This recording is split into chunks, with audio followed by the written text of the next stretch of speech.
दोस्तों नमस्कार, मैं संजय मग्गू और देश रोजाना के YouTube चैनल पर आपका स्वागत है। लोकसभा चुनाव की तैयारियां शुरू हो गई हैं। संसद के नए भवन के उद्घाटन के साथ साथ अगर ये माने कि माननीयों ने अगली तैयारी शुरू कर दी है तो कोई बड़ी बात नहीं है। और आज मैं आपसे एक बात शुरू करने जा रहा हूँ हरियाणा के सांसदों को लेकर। हरियाणा जिसने कि भारतीय जनता पार्टी को 2019 के लोकसभा चुनाव में सभी 10 के 10 सांसद दिए थे।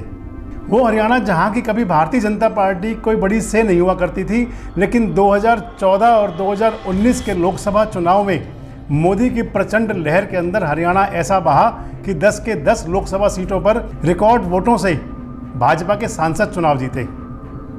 अब क्योंकि चुनाव का समय दोबारा नज़दीक आ रहा है, मान लिया जाए कि 10 महीने बाद फरीदाबाद यानी कि और हरियाणा के अंदर लोकसभा चुनाव के लिए हरियाणा के मतदाता अपने वोट डालेंगे, तो उस समय इन सांसदों की तैयारी क्या है।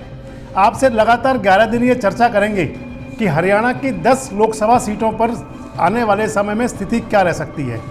आज के पहले एपिसोड में मैं आपको बताऊंगा कि हरियाणा के अंदर जो 10 सांसद हैं उनका कार्यकाल किस प्रकार का रहा और उनकी 4 साल की परफॉर्मेंस कैसी है।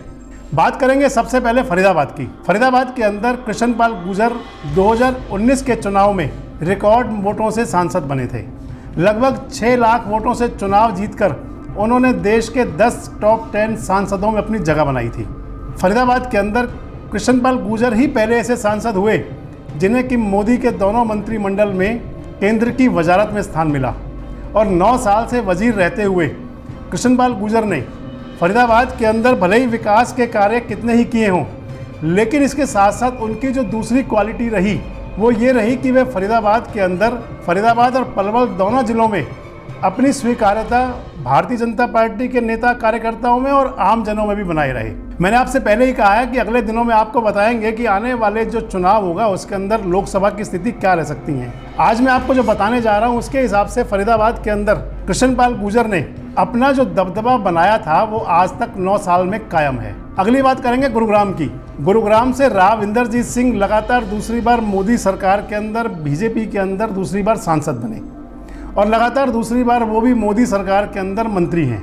राव इंदरजीत सिंह बड़े कद के नेता हैं। दक्षिण हरियाणा की राजनीति में राव इंदरजीत सिंह का कोई सानी नहीं है। मान लिया जाए तो अहिरवाल के अंदर राव इंदरजीत सिंह का आज भी डंका बजता है और अपनी लोकसभा के साथ साथ वो भिवानी महेंद्रगढ़ सहित और भी कई स्थानों पर अपना पूरा असर रखते हैं। अगली बात करेंगे अम्बाला की। अम्बाला के लोकसभा सदस्य रतनलाल कटारिया आज इस दुनिया को छोड़ चुके हैं, लेकिन रतनलाल कटारिया भी वो नेता थे जिन्होंने कि 2 चुनाव के अंदर चुनावी जीत हासिल की थी। रतनलाल कटारिया भारतीय जनता पार्टी के बड़े कद्दावर नेता थे और उनके निधन के बाद में मान लिया जाए कि अम्बाला की सीट जो खाली हुई है उस पर किस प्रकार की भरपाई होगी और क्या वहाँ उपचुनाव हो सकता है। जब अम्बाला की चर्चा करेंगे तो आपको वहाँ के बारे में विस्तार से बताएंगे। अगली बात करेंगे रोहतक की। रोहतक लोकसभा क्षेत्र वो लोकसभा क्षेत्र है जिसे जाटलैंड की ज़मीन माना जाता है। रोहतक लोकसभा पूर्व मुख्यमंत्री भूपेंद्र सिंह हुड्डा और उनके पुत्र दीपेंद्र सिंह हुड्डा की कार्यस्थली रही, उनकी एक तरह से माने की कर्मस्थली रही। रोहतक ने भूपेंद्र सिंह हुड्डा और दीपेंद्र सिंह हुड्डा को उस समय भी साथ दिया जब चौधरी देवीलाल जैसे परिवार के दिग्गज लोग उनके सामने हुआ करते थे। लेकिन अरविंद शर्मा ने पिछले चुनाव के अंदर दीपेंद्र सिंह हुड्डा को चुनावी शिकस्त दे करके रोहतक के अंदर पहली बार भारतीय जनता पार्टी का खाता खोल दिया। अरविंद शर्मा रोहतक के सांसद बन गए। बहुजन समाज पार्टी छोड़ के आने के बाद में भारतीय जनता पार्टी में आए, उनको टिकट मिला और वो सांसद चुने गए और 4 साल से वो निर्बाध रूप से अपना कार्य कर रहे हैं। हालांकि कई बार मनमुटाव की बातें आती हैं मुख्यमंत्री के साथ और स्थानीय लीडरशिप के साथ, लेकिन इसके बावजूद भी उनका सिक्का चल रहा है। बात करेंगे हिसार की। पिछले लोकसभा चुनाव में नौकरशाही छोड़कर राजनीति के अंदर गए चौधरी वीरेंद्र सिंह के लाडले बृजेंद्र सिंह को हिसार से भारतीय जनता पार्टी ने अपना टिकट दिया था। बृजेंद्र सिंह चुनाव जीते। बृजेंद्र सिंह ने उस चुनाव में दुष्यंत चौटाला और भव्य बिश्नोई को चुनावी शिकस्त दी थी। आज भव्य बिश्नोई भी भारतीय जनता पार्टी में है तो दुष्यंत चौटाला भारतीय जनता पार्टी के साथ गठबंधन करके अपनी जननायक जनता पार्टी के मुखिया होते हुए उप मुख्यमंत्री हैं। अगली बात करेंगे सिरसा की। सिरसा के अंदर सेवानिवृत्त IAS अधिकारी सुनीता दुग्गल इस समय सांसद हैं। सुनीता दुग्गल पिछले लोकसभा चुनाव में अच्छी मेजॉरिटी के साथ चुनाव जीती थी। इस समय वो अगर ये कहा जाए कि मुख्यमंत्री मनोहर लाल के नज़दीक भी हैं, भारतीय जनता पार्टी के अंदर भी उनका ठीक दबदबा है, तो कोई बड़ी बात नहीं है। लेकिन अगले चुनाव में सिरसा में क्या होगा, जब सिरसा की चर्चा करेंगे तो आपसे पूरा इस पर खुल के विस्तार से बात करेंगे। लेकिन सिरसा के अंदर सुनीता दुग्गल अपना परचम लहराए हैं। अगली बात करेंगे भिवानी महेंद्रगढ़ की। जाटलैंड और अहीरवाल से मिली जुली सीट पर चौधरी धर्मवीर सिंह लगातार दूसरी बार सांसद हैं।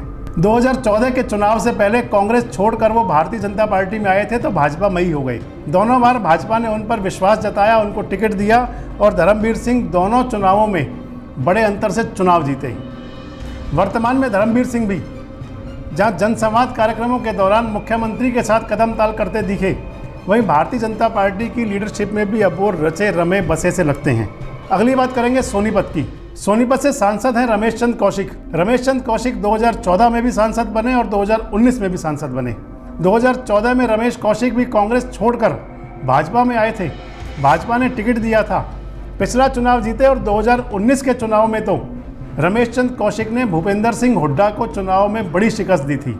हालांकि पिछले दिनों एक आयोजन में रमेश चंद कौशिक भूपेंद्र सिंह हुड्डा जी के निवास पर दिखे, लेकिन वो सामाजिक कार्यक्रम था और उसके बाद रमेश चंद कौशिक मुख्यमंत्री जी के साथ भी और भारतीय जनता पार्टी के कार्यक्रमों में आगे बढ़कर कदमताल करते दिखते हैं। सोनीपत का चुनावी फलसफा आगे कैसा रह सकता है, अगली वीडियो में आपसे चर्चा करेंगे इसके बारे में भी। अगली बात करेंगे कुरुक्षेत्र की। तो कुरुक्षेत्र के अंदर नायब सिंह सैनी इस समय सांसद हैं। नायब सिंह सैनी मुख्यमंत्री मनोहर लाल के बहुत नज़दीकियों में शामिल रहे हैं। नायब सिंह सैनी पिछली सरकार के अंदर यानी कि मनोहर सरकार के अंदर प्रदेश के वजीर हुआ करते थे। 2019 में उन्हें लोकसभा का टिकट मिला और उन्होंने कुरुक्षेत्र से लोकसभा का चुनाव जीता। करनाल से संजय भाटिया सांसद हैं। जीटी रोड की इस महत्वपूर्ण सीट पर न केवल भाजपा बल्कि पूरे देश की निगाहें रहती हैं। करनाल की वो सीट है कि जो मुख्यमंत्री का गृह क्षेत्र है। संजय भाटिया भी बड़े अंतर से चुनाव जीते थे।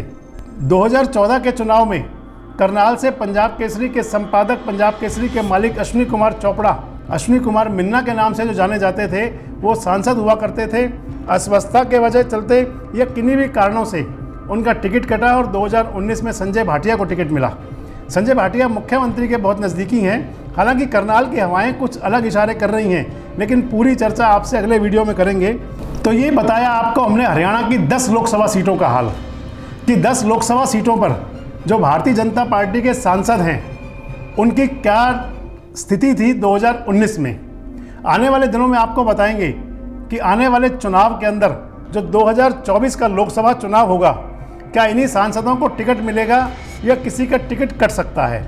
जिनका टिकट कट सकता है तो वहाँ पर नेता कौन हो सकते हैं। जो 2024 का चुनाव होगा उस चुनाव के अंदर चुनावी घमासान कैसा होगा, चुनाव में भाजपा की स्थिति कैसी होगी, कांग्रेस कैसी तैयारी करेगी, विपक्ष किस प्रकार की रणनीति बनाएगा, इस सब पर आपसे प्रतिदिन लोकसभा स्तर पर चर्चा करेंगे। बस तब तक आप हमसे जुड़े रहें और देखते रहें देश रोजाना। नमस्कार, धन्यवाद। हमारे साथ जुड़े रहने के लिए देखते रहिए देश रोजाना का यूट्यूब चैनल सब्सक्राइब कीजिए। साथ ही देश रोजाना की खबरें सबसे पहले देखने के लिए प्रेस कीजिए बेल आइकन।